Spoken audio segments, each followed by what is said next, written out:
Hello friends, I am Nikita. I am National Instructor and Chess Trainer.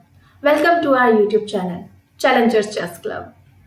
In my last video, I discussed about origin of chess, how to set the board, and why chess is necessary in our life, what it affects on our mental health.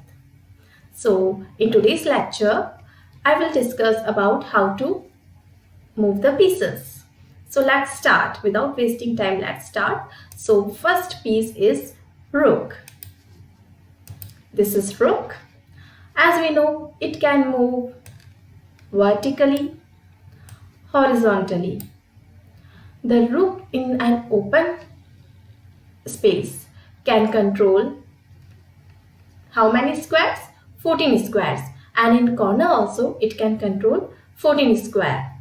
But it cannot jump over its own piece, and it is the piece which is involved in castling. Okay, so the next piece is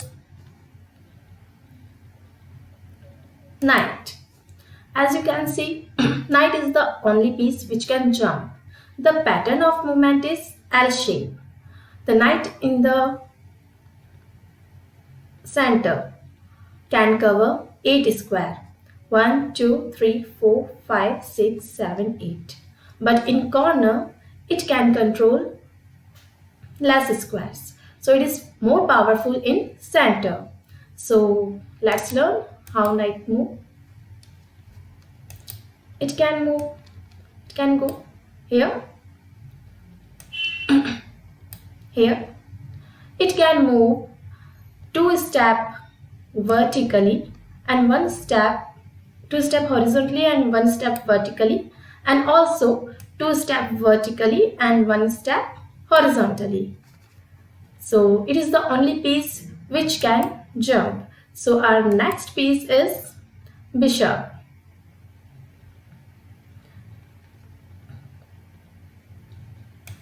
Bishop. This is bishop. It can move diagonally. So the white bishop can move diagonally on its own color, means white. And the black bishop can move diagonally on its own color, that is black. And bishop in an open space can cover 13 square, and in corner it can cover only 7 square. So you can understand the disadvantage of placing the piece in corner. So the best place to place the piece is in the center. So our next piece is the most awaited and the most wanted piece, that is queen. This is queen. It can move in any direction. It can move vertically and horizontally and diagonally also. It has the power of rook and bishop. So it is considered as the strongest piece. And it is queen. So it can move in any direction.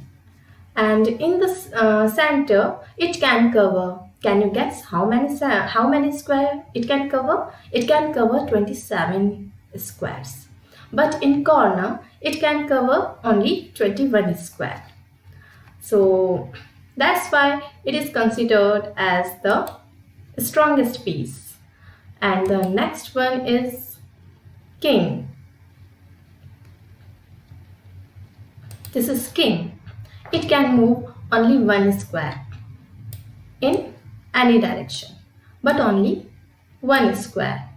There are some restrictions with king, that it cannot be placed on the square adjacent to the opponent's king, and it cannot be placed on the square which is under attack by the enemy.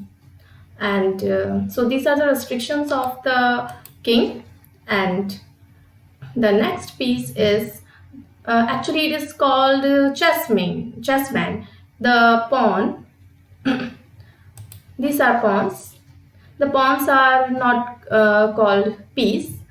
These are called chessmen, and it is considered as the weakest of all the chessmen because it can, in the starting position, this is the starting position. In the starting position, it can move 2 steps. It is allowed to move 2 steps forward, but further it has to move only 1 step.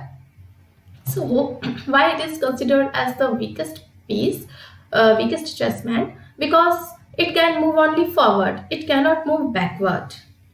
So that's why it is considered as the weakest piece, and it can only move 1 step, just 1 step. That's why. But do you know it has given some special powers also? Yes, this little pawn can promote it to queen and rook, knight, bishop. So this little pawn can do many magics if it reaches to the last rank. So actually there are 9 queens are possible on a chessboard if you can, if you are able to do.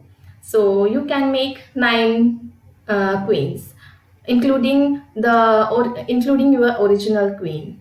So this was the short introduction about the pieces. So further details about the chess we will discuss in our next lecture. So thank you, and if you like my video, please share, like and subscribe. Thank you very much.